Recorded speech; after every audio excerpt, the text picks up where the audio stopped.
andare da lui a fare quello che marito e moglie fanno quando i bambini dormono. So what you said, it was your name? I'm welcome. Innanzitutto prima di entrare in casa dovevano gridare questa cosa.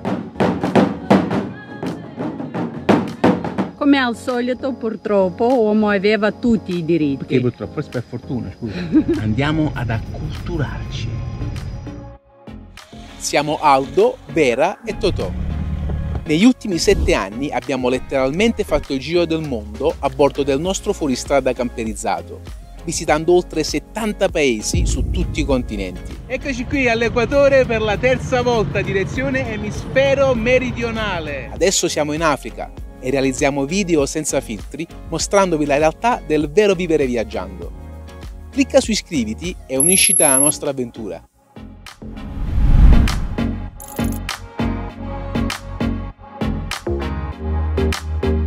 Tra poco entreremo in Eswatini, il secondo paese indipendente completamente circondato dal Sudafrica. L'Eswatini è peraltro l'ultima monarchia assoluta presente nel continente africano. Sì, hanno il re che si sveglia la mattina e fa le leggi. L'ultima occasione fu nel 2018, a seguito dei 50 anni di indipendenza dal Regno Unito, dove il re decise di cambiare il nome da Swaziland, che molti di voi conosceranno, al regno di Eswatini. Fatto interessante, il predecessore dell'attuale re ha il record per essere stato il monarca che ha regnato più a lungo nella storia dell'uomo, quasi 83 anni sul trono. La giornata non è delle migliori, ma sta uscendo un poco di sole e siamo ottimisti. Andiamo!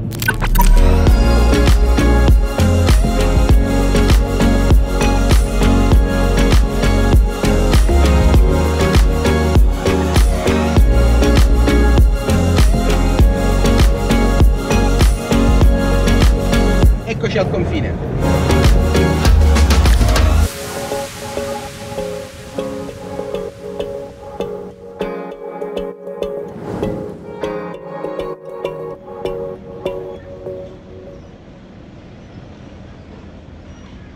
Perfetto, tutto fatto, passaporti timbrati, visto gratuito 30 giorni e una tassa da pagare di 5 euro per i pedaggi per le strade. Siamo qui! E benvenuti in Eswatini, paese numero 83! Babam! È uscito anche il sole.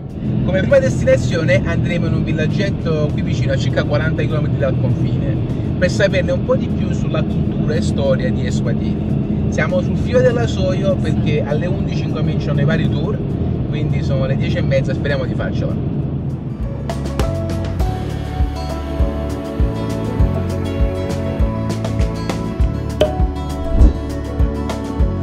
Siamo nell'antico villaggio di Mantenga, giornata gloriosa, andiamo ad acculturarci.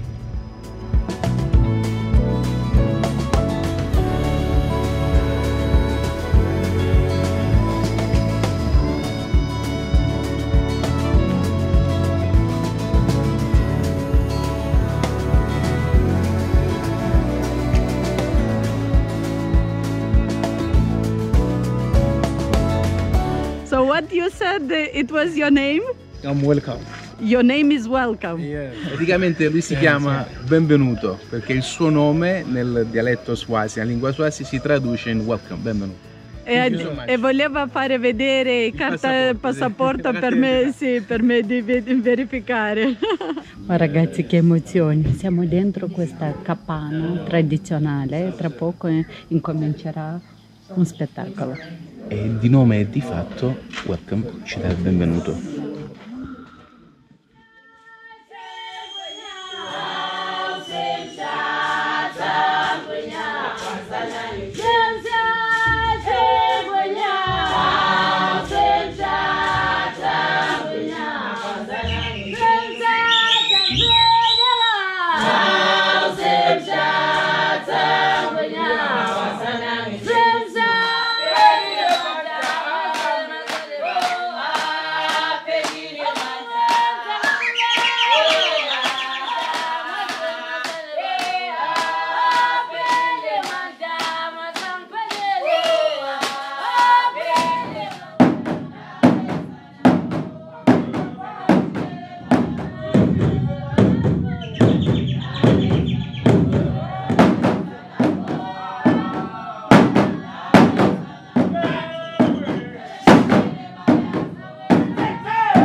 Che bella esperienza, abbiamo imparato tantissime cose, c'è anche i suoi souvenir fatti delle donne di qua, con dei semi. Sì. Siamo arricchiti tantissimo culturali. Sì, raccontare tutto in video sarebbe impossibile, sarebbe lunghissimo, quindi ci terremo queste nozioni per il nostro bagaglio culturale, però vi racconteremo le cose più interessanti che ci hanno colpito molto. Innanzitutto il fatto che questo pensavo fosse un villaggetto, invece è la casa di un uomo che ha sposato 2 donne. E ogni struttura ha il suo posto qui ed è ubicata nella maniera in cui deve essere, riconosciuta in un determinato modo. Ad esempio, ecco, vediamo qui che ci sono le differenze tra una casetta che è destinata alla camera da letto rispetto a quella della cucina, va sui paravento, e la camera da letto ne ha 4, mentre invece la cucina ne ha 3. È tutto fatto di paglia, di erba e di legno, quindi materiali che venivano raccolti qui nelle foreste. Gli uomini facevano la struttura interiore e le donne esteriore, molto bello. Ogni 3 anni veniva tutto rinforzato. Il tetto veniva cambiato. Quindi infatti qui adesso stanno ricostruendo tutto, ci sono delle capannine con la paglia più nuova, le cordicelle belle tirate bene, altre invece un po' più vecchie. Ogni moglie aveva la capannina con la stanza da letto, una per la cucina e una cucina per fare la birra, lo sorghum, che non so come si chiama in italiano, lo scriverò qua sotto. È un tipo di birra fermentata che non fanno soltanto qui ma in Africa, l'abbiamo anche provata, non è che abbia un sapore così, diciamo, buono, almeno così non ci è piaciuto tanto. Sì. L'uomo poteva sposare quante donne voleva e quindi in base a quante mucche possedeva, perché esatto. Qui c'era quel prezzo da pagare per la sposa, era in mucca, quindi lo scambio come baratto, come si dice, wealth. Ricchezza. La ricchezza era misurata in quante mucche una persona possedesse. Quindi 17 mucche per una vergine. Se era una principessa, 100 mucche, la figlia di un capo di villaggio di un CIF 35, quindi anche i prezzi variavano. Sì. I bambini potevano stare fino all'età di 6 anni assieme ai genitori, dopodiché dovevano crescere. Amore, come facevano a vedere se un bambino aveva raggiunto l'età di 6 anni? Si raggiungeva l'orecchia destra con la mano sinistra. E dopodiché questi bambini andavano a vivere nella loro capannella, che peraltro anche questa facilmente riconoscibile, perché la capannella dove stavano le bambine vivere tutte assieme era diversa da quella dei bambini, che aveva una staccionata tutta attorno, perché gli uomini dovevano praticare a costruire le staccionate utilizzate per creare i recinti, appunto la ricchezza delle vacche. Il raccolto, il mais, veniva seppellito in questi recinti di vacche, coperto dallo sterco, appunto come se fosse una cassaforte, perché le casette, essendo fatte di paglia, erano soggette a prendere fuoco. Come al solito, purtroppo, l'uomo aveva tutti i diritti. Perché purtroppo, forse per fortuna, scusa. L'uomo era anche quello che ha detto che proteggeva la casa. Infatti c'è da dire che queste capannine hanno un'entrata piccola piccola, perché appunto le persone, innanzitutto prima di entrare in casa, dovevano gridare questa cosa. 1, 2, 3. Ekaia! Ed era per avere il permesso per poter accedere all'abitzione. Dopodiché con rispetto. Esatto, appunto per mostrare rispetto dovevano accovacciarsi e inchinarsi, perché l'entrata era più bassa, e la prima parte che sarebbe entrata nella capanina, nella casa, sarebbe stata la testa. In questo modo, se fosse stato un intruso, sì, lo uccideva con una lancia, perché avrebbero colpito appunto la testa. Cosa ci è piaciuto di più è quando uccidevano un animale, una vacca, la testa e i piedi li mangiavano uomini. Perché? Questo perché credevano che se la donna avesse mangiato il cervello sarebbe diventata più intelligente dell'uomo, oppure la lingua avrebbe parlato più dell'uomo, o i piedi avrebbe corso più veloce dell'uomo. Quindi avevano paura. Oltre che all'uomo c'era tanto rispetto per gli antenati e le persone anziane. Generalmente la nonna era la persona più saggia di tutta la casa, perché viveva di più rispetto all'uomo. Sì. Fino all'età di 6 anni i bambini dormivano con i genitori. ovviamente dal lato della mamma, perché anche dentro all'interno della capannina c'era questa divisione che a sinistra c'era la madre con i figli e a destra il papà. Però il papà aveva questo bastoncino di legno e poteva fare questo suono che soltanto la moglie sapeva, e quello era il segnale per la moglie di lasciare i bambini e andare da lui a fare quello che marito e moglie fanno quando i bambini dormono. Dopodiché la moglie sarebbe saltata di nuovo a dormire con i bambini. Lassù dietro di me c'è la roccia dell'esecuzione, e come il nome suggerisce è dove le persone che venivano giudicate colpevoli di un crimine, come ad esempio ammazzare un'altra persona, venivano uccise. Quindi le portavano lassù bendate e poi le lanciavano giù. Oggigiorno soltanto una minoranza del popolo vive ancora così, nei posti sperduti tra le montagne, questo a causa della sovrappopolazione. Inoltre i pascoli e i terreni non sono più fertili come una volta, quindi non è più possibile che una singola famiglia possa occupare tanto spazio. Inoltre la poligamia non è neanche più tanto praticata, questo con l'avvento del cristianesimo.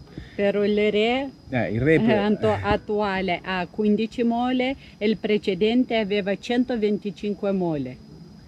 Infine, tristemente, la nostra guida ci ha confermato che la durata della vita media è scesa dai 55 anni, come pensavamo noi, a 45, e questo purtroppo è dovuto alla cattiva alimentazione, ma soprattutto al fatto che qui nei Eswatini hanno il tasso più alto di AIDS al mondo.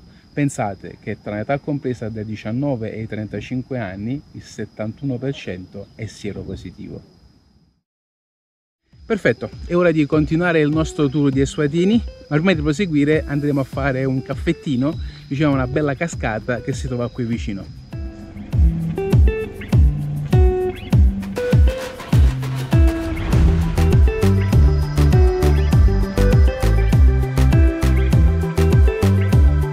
Abbiamo deciso di lasciare stare il caffè, acqua fredda, frutta e biscottini. Sì. Andiamocela a godere vicino alla cascata. Fa troppo caldo. Esatto. Quanti gradi, amore? Non lo so, 40 gradi forse. 42 ho letto prima. Mamma mia, veramente. Sì. Bellissima, guardate qua. Noi ci godiamo questo spuntino al fresco sotto l'albero e mandiamo una mascopetta. Zanzarino, godetevi la cascata.